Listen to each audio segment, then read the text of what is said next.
బలాన్ని చూసుకొని విర్రవీగొద్దు, కులాన్ని చూసుకొని గర్వించొద్దు, ధనాన్ని చూసుకొని భంగపడొద్దు.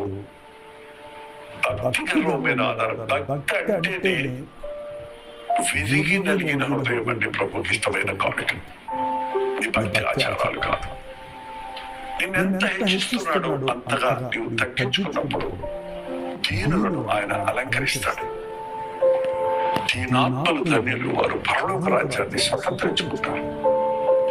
నువ్వు దీనత్వం నీలో కనపడటం లేదంటే, నీలో గర్వమే కనపడుతుందంటే, ఎలా కనపడుతుంది గర్వం అంటారేమో. నువ్వు తలపిస్తనంగా మాట్లాడతావు, ఎవరు చెప్పింది వినకపోవటం, ప్రతిదానికి నాకు తెలుసులే అనటం, నేర్చుకోవాలని ఆశ లేకుండా ఉండటం నీ గర్వానికి సూచనండి. దేవా, విరిగిన హృదయం నాకు దయచేసి, దీన మనస్సు నాకు దయచేసి, నాకు కలిగి ఉన్నవన్నీ నీవిచ్చిందేనని, నాదంటూ ఈ లోకాన ఏదీ లేదని, ఏదైనా ఉందంటే అది నీ వల్ల కలిగినదని ఎల్లప్పుడూ దేవునికి కృతజ్ఞతాస్తుతులు చెల్లిద్దాం.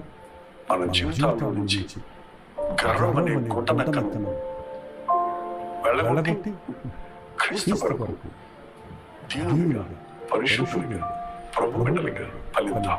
ప్రార్థన. పరిశుద్ధుల ప్రేమల తండ్రి, ఈ అంచెదడుగులో ఆయన మనుషులు అహంకారులుగా ఉంటారు. గర్వము వలన జగడములు పుట్టును, కలహములు పుట్టును. గర్వము ఒకటి వినాశనానికి కారణమవుతుంది.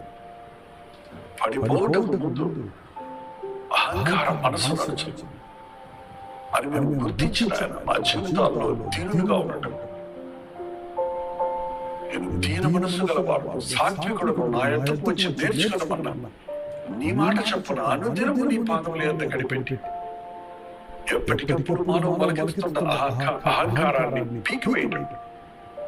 అహంకారం మనసు నుంచి విడిపించబడి విరిగి నలిగిన హృదయంతో సేవిస్తూ నిన్ను సేవిస్తూ నీ సాక్షులుగా జీవించినప్పుడు సహాయం చేయబడి క్రీస్తు నామములో అడుగుచున్నాము తండ్రి. ఆమేన్. మన తండ్రి అయిన దేవుని యొక్క ప్రేమయు, కుమారుడైన క్రీస్తు యొక్క కృపయు, ఆదరణకర్త అయిన పరిశుద్ధాత్మ యొక్క సహవాసం కురిపించిన మనందరికీ ఇప్పుడు సదాకాలం తోడై ఉండును గాక. ఆమేన్.